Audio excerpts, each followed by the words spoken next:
দেব serial করে তাই দেবদার নাকি কোনো ক্রেজ নেই। আরে ভাই, দেবদার তো কোনো স্টারডামই নেই, স্টারডাম তো হারিয়ে ফেলেছে দেবদা। কারা যেন বলে কোথায় গেল, কোন গর্তে সেই লোকগুলো, কোন গর্তে? No political comments, no political video, this is a stardom video, this is a crazy video. Superstar Dev ভাই, বালুরঘাটে দেবদা যখন হেলিকপ্টার থেকে নামে, সেখান থেকে দেবদা হাঁটে যখন, শিরায় শিরায় রক্ত, দেবদার ভক্ত, এই চিৎকারটা শোনা যায়। এই চিৎকারটা শোনা যায় না, এটা পলিটিক্যাল দর্শক নয় বন্ধু, এটা পলিটিক্যাল দর্শক নয়, এটা কিন্তু পুরোপুরি সুপারস্টার দেবের দর্শক। বন্ধুরা, এই superstar Dev, this is the one of only the brand, the name, the brand. Nagendra Prasad Sarbadhikari, ওর নাম নয়।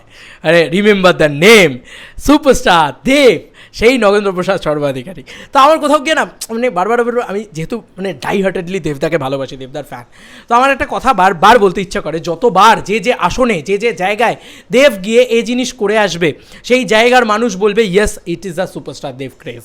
আমি বলছি এই পশ্চিমবাংলায় যেখানে যেখানে, এই কথাটা রাজ চক্রবর্তী অনেকদিন আগেই বলেছিল, যদিও অনেকেই তো বিশ্বাস করে না, অনেকেই তো মনে করে ভাই দেবের আর কী ক্রেজ আছে, দেবের আর কী ক্রেজ আছে। ভাই দেখ, চোখ মেলে দেখ সুপারস্টার দেবের কী ক্রেজ, এটা তো দেখতে হবে, এটা তো চোখ মেলে দেখতে হবে। আর চোখ মেলে না দেখারও কিছু নেই, কারণ এত জায়গা থেকে এত ভিডিওস, এত দেবের মানে দেবের ফ্যান পেজেস থেকে শুরু করে বাদ দিয়ে দাও, আমি বলেন সুপারস্টার দেবের নিজের পেজ দেখো না, সেখান থেকে এত ভিডিওস, তুমি বুঝতে পারবে মানুষ ভালো তো, এবং মানুষের ভালোবাসাটা অপূর্বভাবে পায় সুপারস্টার দেব।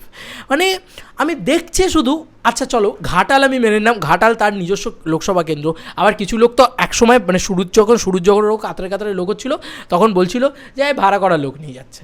আরে ভাই, কত কত জায়গায় ভাড়া করা লোক নিয়ে যাচ্ছে, কত ভাড়া করা লোক, গোটা পশ্চিমবাংলায় দেবের ভাড়া করা, ইয়েস, কারণ সুপারস্টার দেবের এরা ওটা, যেখানে যাচ্ছে, সে তুমি শিলিগুড়ি হোক, জলপাইগুড়ি হোক, মানে ইচ অ্যান্ড এভরিওয়্যার, উত্তরবঙ্গের যেখানে যাচ্ছে সেখানে ক্রেজ হয়ে যাচ্ছে। প্রধানের শুটিং করতে যাচ্ছে, ওরম মানে নিজেকে এসে ট্রাফিক কন্ট্রোল করতে হচ্ছে সুপারস্টার দেবকে।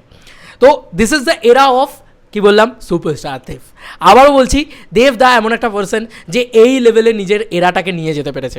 ভাই আমি জিদ্দার কথাও বলবো, জিদ্দাও যদি আজকে যে কোনো মার্কেটে দাঁড়ায় না, লোক পিষে যাওয়ার মতন ভিড় হয়, আমি নিজের চোখের সামনে দেখেছি। আমি যখন কালনায় গেলাম না, আমি পিষে যাচ্ছিলাম, আমার সত্যি কথা বলছি, আমার মাচা দেখা শখ মিটে গেছে, আমি আর যাবো না ভাই, আমার দম আটকে আসছে, এরম লোক, এরম ভিড়, পাগলের মতো। ভাই লোকে মরে যাবে তবু ঠিক আছে, তবুও জিদ্দাকে দেখবে, এরম এক ক্রেজ। ইয়ার কি না ভাই, অনেস্টলি কথাটা বলছি। ইভেন কি আজকে দেবদার ক্ষেত্রেও সেম জিনিসটা, দেবদাকে একটু দেখতে পাবে লোক, বালুরঘাট হোক, সেটা যেখানে যে যে জায়গাগুলোয় দেবদা আজকে প্রচার করতে গিয়েছেন, প্রত্যেকটা জায়গায় এরম লোক। আজকে বালুরঘাটের ক্রেজটা দেখলাম, আমি দেখে পাগল হয়ে গেলাম। এই তো কয়েকদিন আগে দেবদা বালুরঘাটে গেছিলেন, মানে একদিন দুদিন আগে। তাছাড়া বাগডোগরাতে যে দেবদা উত্তরবঙ্গে যাচ্ছেন ম্যাক্সিমাম টাইম, দেবদা নানান জায়গায় মানে গোটা পশ্চিমবাংলা জুড়েই দেবদা প্রচার করে বেড়াচ্ছেন। কিন্তু আজকে শুধু ঘাটাল নয়, যে কোনো জায়গায় যাচ্ছেন সেখানেই দেবদার এইরকম ক্রেজ। ভাই একে বলে ক্রেজ। কারা যেন বলেছিল, কোন একটা ইউটিউবার যেন বলেছিল যে এরকম অ্যাভেলেবেল হয়ে যাচ্ছে তাই সুপারস্টারডাম কমে যাচ্ছে। আবার কারা যেন বলে যে দেব ফ্যামিলি ড্রামা তৈরি করে বলে তাই জন্য দেব সাকসেসফুল, ফ্যামিলির অডিয়েন্স নিয়ে বসে থাকে বলে দেবদা এত সাকসেসফুল। তাদেরকে বলি, ফ্যামিলি নিয়ে ব্যস্ত আছে বলে কী ভাবেছিস? অ্যাকশনটা ভুলে গেছি, হুটা আমারই কাজ, খেলা হবে খাদানে, জাস্ট দেখা হবে, খেলা হবে, এইটুকুই বলবো। জাস্ট হলে এসো, খেলা হবে, আর কিছু না। আমি একটাই কথা বলবো যে উনি সব জায়গায় সাকসেসফুল, উনি ফ্যামিলি ড্রামাতেও সাকসেসফুল, উনি অ্যাকশন ছবি করবেন খাদান সেটাতেও সাকসেসফুল হবেন। এবং আমি এতটুকু বলতে পারি, যাদের যা বক্তব্য ছিল, ফ্যামিলি ড্রামা করে বলে হিট পায়, ফ্যামিলি ড্রামা করে বলে তাই স্টারডাম আর নেই, কোনো অভিনেতা সে এখন অভিনেতা হয়ে গেছে, সে সুপারস্টার নেই, তাহলে লোক কি অভিনেতার জন্য এরকম ভিড় করে? বাংলায় দুজনের জন্য এরকম ভিড় করে, superstar Dev and superstar Jeet. আর কার জন্যে এরকম দর্শক হয় বন্ধু? আমাকে একজনের নাম দেখাও তো, একজনেরকে নিয়ে গিয়ে ওখানে দাঁড় করিয়ে দেখাও তো, তার জন্য এরকম ক্রেজ হয়। বলছি তাহলে কি সুপারস্টার দেব সুপারস্টার তকমাটা হারালেন? সত্যি সত্যি তোমরা উত্তরটা দেবে, উত্তর দেবে হেটার্সরা। আমি চাই লাভার্সরা তো বলবেই দেবদা উই লাভ ইউ। বাংলার কিং কে? সুপারস্টার দেব। বাংলার বক্স অফিস কিং কে?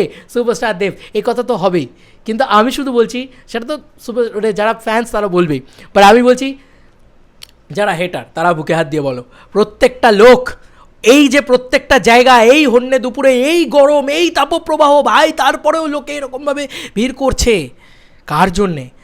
নাম নয়, ব্র্যান্ড, সুপারস্টার দেব। এটাই দ্য ক্রেজ। মানুষের কাছে গিয়ে, মানুষের পাশে দাঁড়িয়ে, মানুষের একদম ঘরের ছেলে হওয়ার পরেও বাংলার সব থেকে বড় ক্রেজিনেস যার জন্য হয়, সব থেকে ক্রেজ যার, সব থেকে ফ্যান ফলোয়িং যার বেশি, সেটার নামটা একমাত্র দেবদা। এটাই আমার বলার ছিল, আর কিচ্ছু বলার ছিল না। আমার কি বলার আছে, সবাই দেখতে পাচ্ছে। আমি শুধু একটা ভিডিও তৈরি করে সেখানে এটাই বললাম যে কারা যেন বলে যে দেবদার ক্রেজ নেই, দেবদার স্টারডাম নেই, আর কি যেন বলে, আরও কী সব দেবদাকে নিয়ে বলে যে দেবদা ফ্যামিলি ড্রামা করে বলে দেবদা সুপারস্টার নয়, দেবদা ভোটের প্রচার করছে বলে দেবদা কোনো স্টারডাম হারিয়ে ফেলছে, সবাই দেখতে পাচ্ছে, তাকে অ্যাভেলেবেল পাচ্ছে বলে দেবদা স্টারডাম হারিয়ে ফেলছে। কই আরে এত লোক, আর কোথায়, আর কত স্টারডাম চাই ভাই তোদের? বাংলার one and only the biggest stardom of superstar Dev, এটা তো দেখতে পাচ্ছ। এই ছিল এখনকার মতো ভিডিও। চলো বন্ধুরা, নতুন কোনো ভিডিওতে দেখা হবে, বাই।